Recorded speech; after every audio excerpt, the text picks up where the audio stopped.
cute. Yes, Hi guys, welcome to my channel. You are so sweet. Today we are going to watch some puppies get baths. Yay! This is one of those videos where you could definitely just put it on mute and watch the puppies if you wanted to. It's kind of relaxing. But before you do that, remember to like, comment, and subscribe. This is the shampoo that I'm using on these guys, Plum Silky. It's a conditioning shampoo. You'll notice though that I don't put it on their face. I either use Blueberry Facial by South Bark on their faces. That is a face safe soap. It's even edible and couldn't make them sick if they swallowed a little bit of it. I try to avoid putting soap on their face. I try to only do that about once a week. Instead, I just rinse their faces with water or wipe with a warm, wet washcloth with a teensy bit of soap on the washcloth on a daily basis, just because I'm concerned about getting anything in their little eyes. I also put little drops in their eyes that protect their eyes from getting soap in them. Some shampoos are labeled as tear-free. Sometimes that just means that they have an anesthetic in it that numbs the eye so it doesn't feel the stinging, but it doesn't actually stop the eye from being injured or irritated. Sorry that the light was so kind of bright and reflective here. So, dear viewer, I know that there are going to be several people that watch this video and get very upset that I'm giving these puppies baths. I know there will be lots of comments saying that bathing them is somehow torture or unkind, and I just want to say that I think your heart is in the right place, but you misunderstand. While I enjoy bathing the puppies, and I do admit that I like to watch grooming videos on YouTube personally, it's very relaxing. For any of you that are watching these for that reason, hi, I'm with you. I do it too. These puppies are not getting baths to make me feel better. It's actually about their own health. Puppies are very messy. They walk through their mushy food. They paw each other. They mouth each other all day. They step in their own waste, even if you try to keep it clean. And the bottom line is they really wrestle each other, and they have sharp little puppy teeth and sharp little puppy claws, and they're teething and they chew on each other. These little guys could scratch each other, and if they have a lot of bacteria on the skin, this tiny little scratch could very quickly turn into a life-endangering infection. So it is extremely important for these guys to stay clean. I promise you, they're not being tortured. Look at him. Is he angry with me? No. Well, at any rate, you get what I'm saying.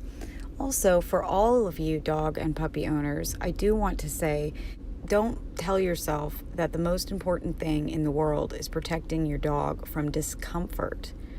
The most important things in life are health and safety and their behavior, the way that they are interacting with people. Are they frightened? Are they loved? We do, of course, want to avoid them having an uncomfortable life, but we also need to recognize and acknowledge that discomfort is a part of life.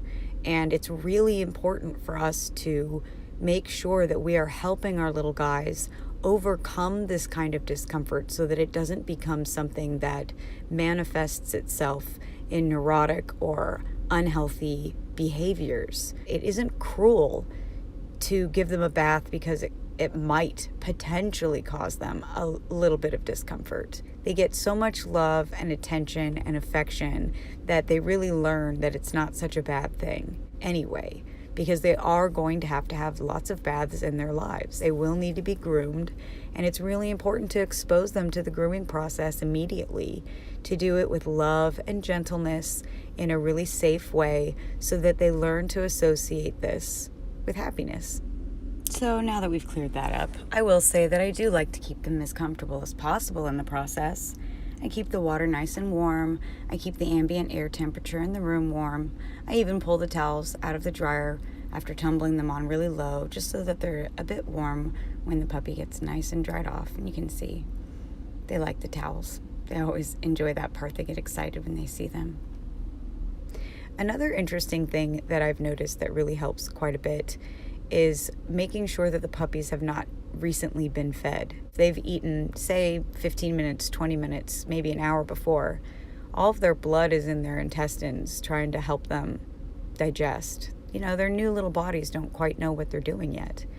And while all that blood flow is redirected into their belly, they might chill a lot faster.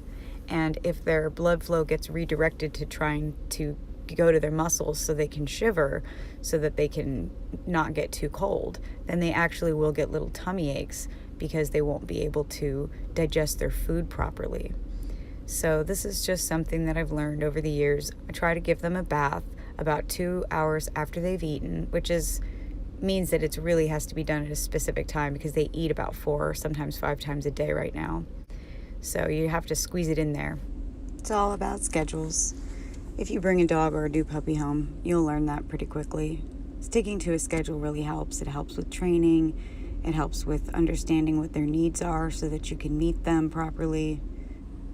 Grooming is such an important part of dogs' social bonding. Also, petting them, wiping them with wet, warm washcloths after they eat, brushing them, combing them, all of that stuff. It actually really enhances the bond that you have, the social bond that you have with your dog. Also, letting your dog or your puppy sleep on you is another way that dogs bond socially. They sleep on each other, share food with each other, groom each other, those kinds of things. That's why petting is so nice. They like to be pet because they groom one another to show affection and to strengthen their group bond. Pretty much all social animals do this, to include people. We like hugging and, cuddling each other. Sort of the same thing. We're not that different from dogs. I don't think that he is very mad at me. Do you think he's mad at me? I think he's pretty happy, as you can see. He's kind of a wild puppy. Look at him. He's just really wants to give me kisses. He's a very happy little guy. So you can see that giving him a bath was certainly not abusive or traumatic for him. Not at all. I have a little video that I made as well where I actually show all of these guys wet and then how they look dry and all puffed up. And I plan on putting that up tomorrow if I can get that edited and uploaded. It's really cute. And I'd like to do a little bitty voiceover so that I can talk about each puppy, a little bit about who they are so that you guys can get to know them a little bit better. I know we already have had 3 meetings with these puppies when normally I only do 1 and we're having more, but oh well, it's fun. I've been under the impression that you guys don't mind having extra videos of puppies. There's a little bitty chocolate girl. She's so tiny. She's so cute. And here's our tiny but mighty little all black girl. She's a really sweet, little peppy, tiny girl. Always wagging her tail. Such a nice little group of puppies.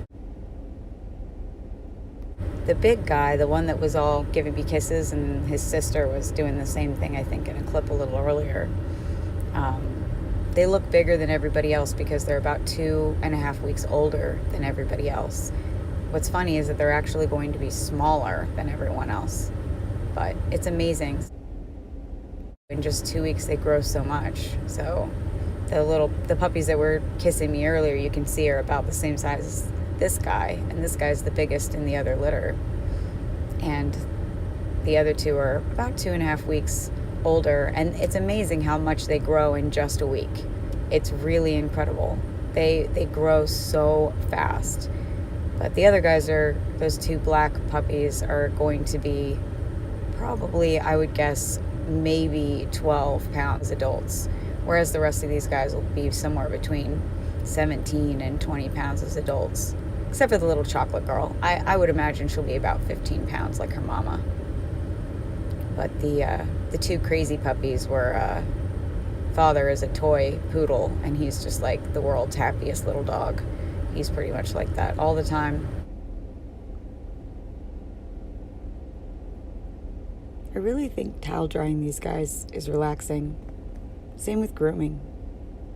It's actually a lot of fun. This little lady is very sweet. Sometimes sweet is the perfect word. For some puppies, the perfect word is exuberant. I wonder if I could come up with a single word that could really describe each puppy. That would be kind of interesting to see if I could do that. Sort of sum up their temperament in a single word. A little bit hard to do though, because they really are nuanced. Same as we are.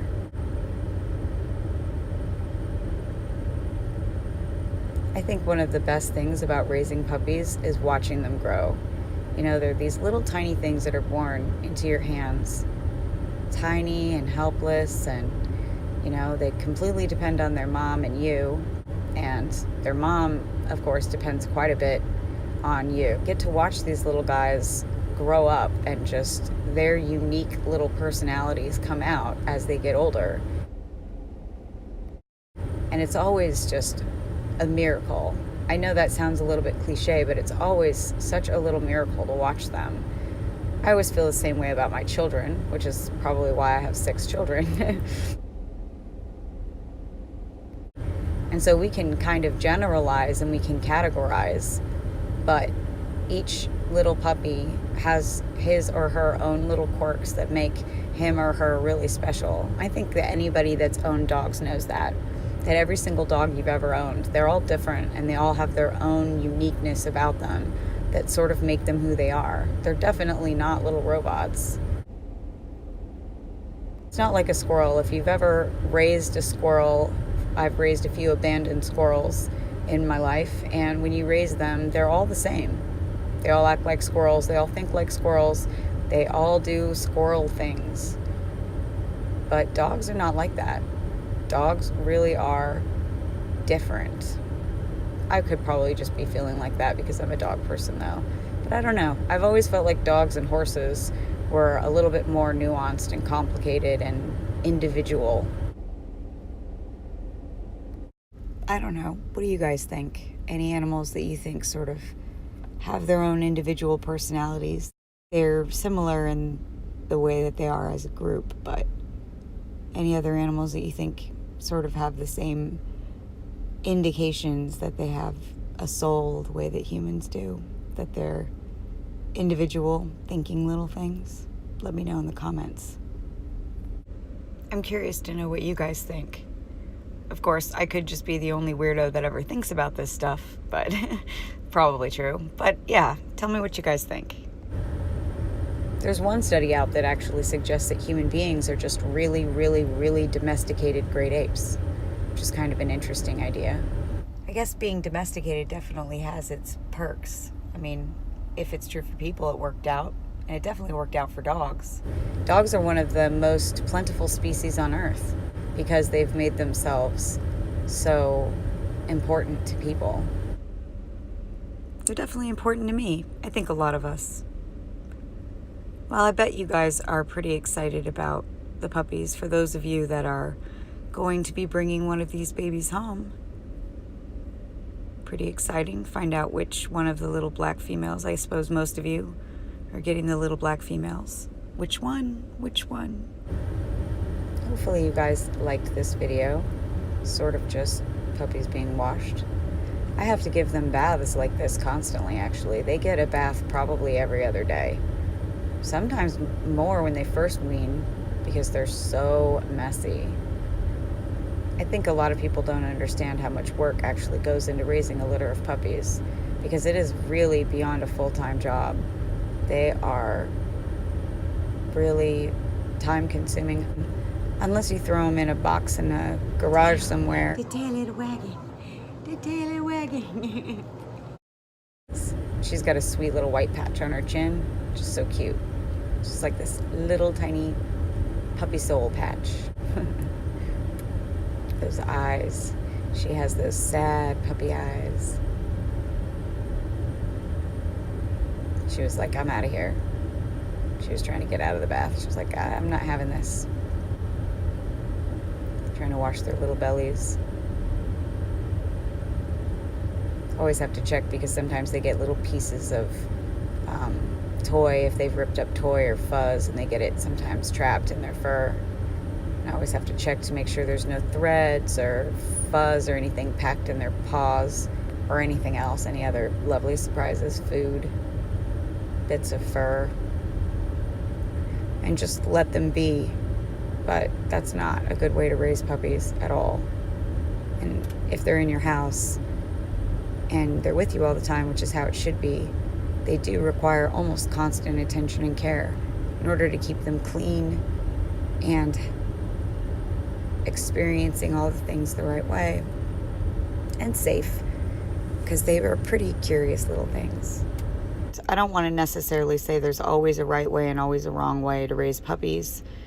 I know that most breeders put puppies in a little whelping box in a garage or in a barn in some shavings, and that's kind of where they're raised. And I'm not trying to say that that's necessarily wrong. I'm just stating that I personally feel like it's not the best way to raise dogs that are intended to be family companions. But I don't want to bash anybody, because to each their own. I'm trying to state what I think is important to me and critical in my mind. Well, guys, I guess that about wraps it up. Subscribe to the channel so that you guys get notified when I put that new video up tomorrow. He actually just jumps right up into my arms. He's like, all right, let's go. He gets picked up a lot by doing that. Always happy little tail going on.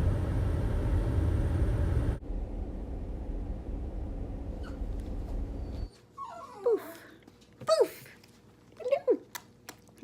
Hello, babies. Okay.